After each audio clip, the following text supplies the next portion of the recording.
Adjustable wall mount dual light bracket.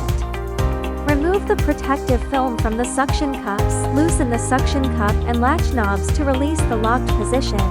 Press the suction cups firmly onto the glass. Tighten the knobs to secure the fixture in place. Attach the bracket and adjust the height as needed.